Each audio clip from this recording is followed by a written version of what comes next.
Сәлем достар, біз бүгін сіздерменен present continuous тақырыбын өтетін боламыз. Мына суретке қараңыздар. Мен дәл қазір не істеп отырмын? Мен дәл қазір кітап оқып отырмын. I am reading.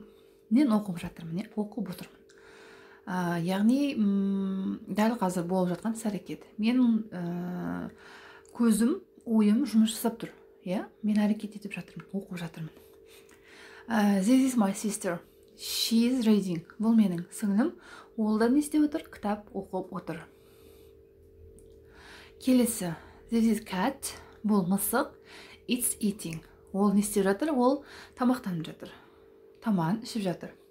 Яғни ол қандай да іс-әрекетті дәл қазір жасап жатыр. Яғни дәл қазір болып жатқан іс-әрекетті біз present continuous дейміз.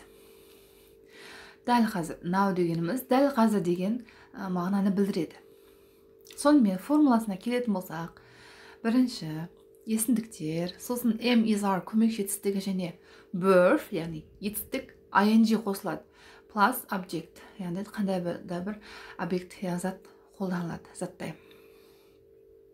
Мысалы, I am reading a book. Мен кітап оқып отырмын. Не істеп отырмын қазір? Кітап оқып отырмын. He is reading a book. She is reading a book. It's reading a book.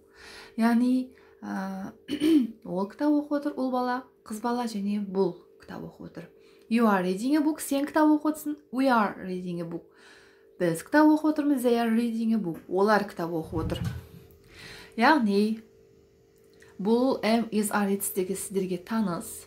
I-ға am, he, she, it-ға is, you, we, they-ға are көмек етістіктері қолданылатын еді.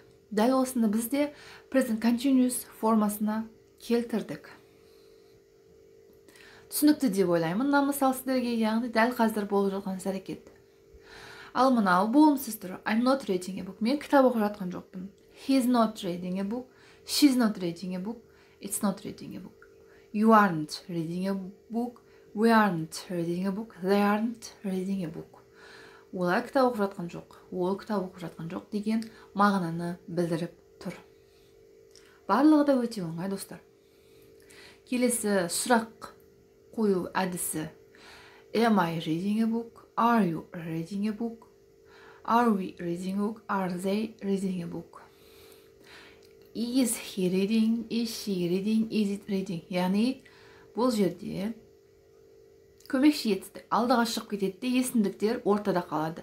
Сосын барып етістік read және ing формасы қосылады. Reading. Осылай болады екен, достар.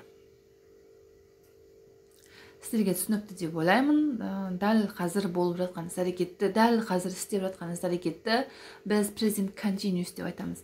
Мынау оның формуласы. Міне мысалдар дәл осылай кете береді. Ал достар, келесі тақырып бізде бұйыртса present perfect тақырыбы туралы өтетін боламыз.